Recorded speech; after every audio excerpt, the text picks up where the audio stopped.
Coach, why don't you just get us started with your opening statement? Just proud of our team. You know, I felt like we weathered the storm. There were a couple different times where we could have gone either way. But it was probably collectively the most poised and composed that we've looked. I mean, coming off a rough outing at Toledo, how big was this to really move forward? Big. I think, you know, I try to not make one moment bigger than the other. But I do think for our kids' sake, today was important. I think just from a perspective standpoint, so we try to give them large picture. And after the last game, a loss is a loss and a win is a win, right? But understanding what it does to the standings. You know, at the end of the day, you can go and have a bad performance at Toledo and get beat by whatever, but it still counts as a loss. Okay, how do we get back into the win column? And then how do we move up in the standing? The goal is to get to Cleveland. Let's do that. And so it was back to focus on Thursday night, and I thought we had a good 2 days of prep, and this was a good one for us. 27 for 32 from the foul line today. Was that emphasis at practice this week to try to get to the line a little bit more? It was more win the paint, and that was the conversation. I don't feel like I didn't feel like we were attacking. You know, we weren't in that attack mentality. We were overthinking a lot, and we just had to win the paint battle. And so I think our kids heard that. Monty Freeman was exceptional in the paint, and that helps. But then our guards also had the mentality to get a shoulder by, and it just helps. Free throws are easy. How nice was it for you to see Peyton start to make some shots after a rough couple outings? Yeah, I think it was nice for Peyton to see some shots. You know, I think she's harder on herself than anybody could be.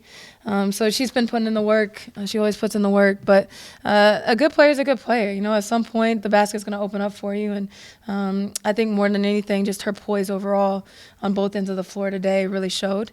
But hitting a couple buckets always helped.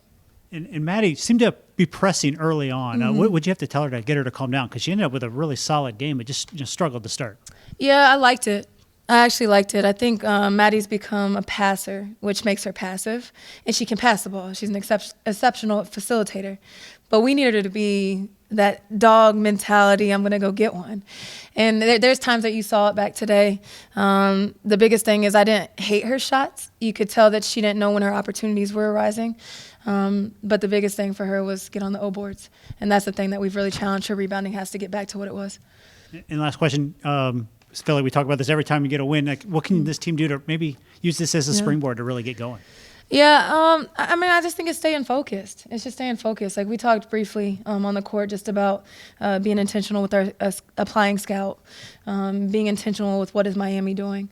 And so I think moving forward, I don't even know what today is, Saturday?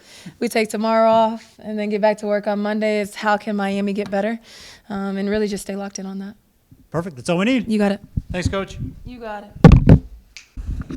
All right, Peyton, let's just talk. First of all, how nice is this to get a win after what happened at Toledo a couple days ago? Past couple games. We just feel like we weren't playing at our best, and we knew it. We felt it. The energy, just the way we were coming out, the way we were competing wasn't what we wanted.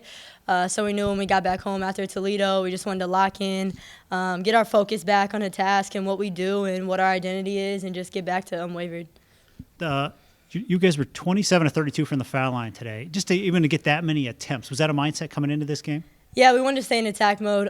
We knew that they were young, and so they would be undisciplined, and we'd have a lot of opportunities to get to the free throw line. I know we talked about it. Coach talked about it after the first quarter. We only got 2 free throws in the first quarter, so we just wanted to make it a point to get to the free throw line and run this game up.